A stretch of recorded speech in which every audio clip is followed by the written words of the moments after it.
People have no chance to get their personal items out. They have no chance to call for help. And this is far away from most media outlets. You are amongst the very few journalists who have even seen this. European or American journalists who have even been here because people are afraid to come or it's too hard to come.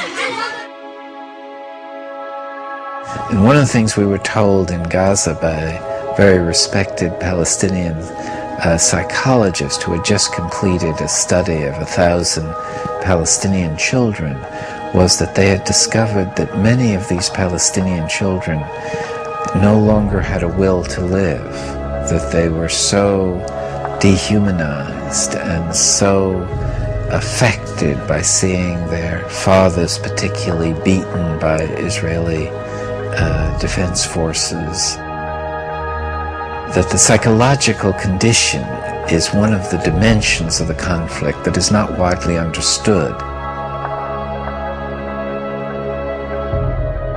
Palestinians called for an international observer force that would stop the violence, but this action was blocked by Israel.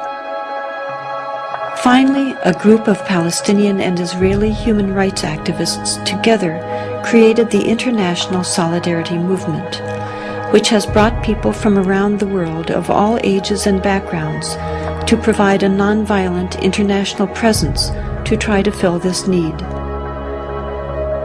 Rachel Corrie, a 23-year-old American student, went to Gaza to join in these efforts, sending back emails to her parents. I have been in Palestine for 2 weeks and 1 hour now, and I still have very few words to describe what I see. It is most difficult for me to think about what's going on here when I sit down to write back to the United States. Something about the virtual portal into luxury. I don't know if many of the children here have ever existed without tank shell holes in their walls, and the towers of an occupying army surveying them constantly from the near horizons. I think, although I'm not entirely sure, that even the smallest of these children understand that life is not like this everywhere. It was Sunday afternoon in Charlotte, about noon actually, and I received a phone call, and my son-in-law, Kelly, was on the phone, and he asked if Craig was there. And something about the way he asked made me realize, I felt right away that something was wrong. And then I asked, why, Kelly? And he hesitated for a minute, and he said, we've had some very sad news. And then my daughter, Sarah, I could hear her in the background, and she got on the telephone, and she said, Mom, it's Rachel. And I think the first words out of my mouth then were, is she dead?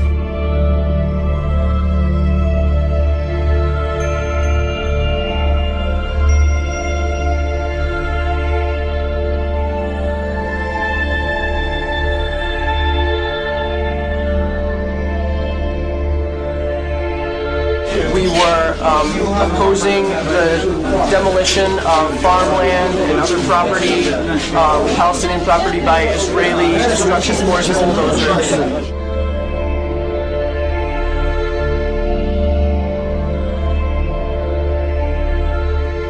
And the bulldozer drove up, and it kept going, and she tried to move back, but she couldn't move back, and she got caught underneath. She got caught underneath the bulldozer.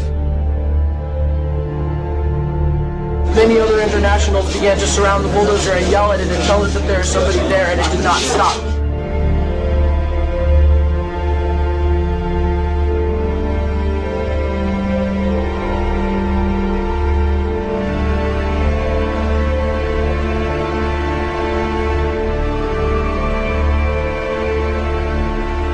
Where Rachel was killed, she was protecting a doctor's home. And that's important to realize. And the 3 children, his wife, she knew that family, and that doctor felt that Rachel was like a daughter to him. He bought that house. It was in the middle of a neighborhood. There were other rows of houses between his house and the border. Those other homes, those other streets were all destroyed, and now it was history. And I've had people say, well, she was in a war zone, and Cindy points out that war zone is people's neighborhoods. Those are children. I'm here for other children. I'm here because I care. I'm here because children everywhere are suffering, and because 40,000 people die each day from hunger. I'm here because those people are mostly children. We have got to understand that the poor are all around us and we're ignoring them. We have got to understand that these deaths are preventable. We have got to understand that people in third world countries think and care and smile and cry just like us. We have got to understand that they are us. We are them. My dream is to stop hunger by the year 2000. My dream is to give the poor a chance. My dream is to save the 40,000 people who die each day.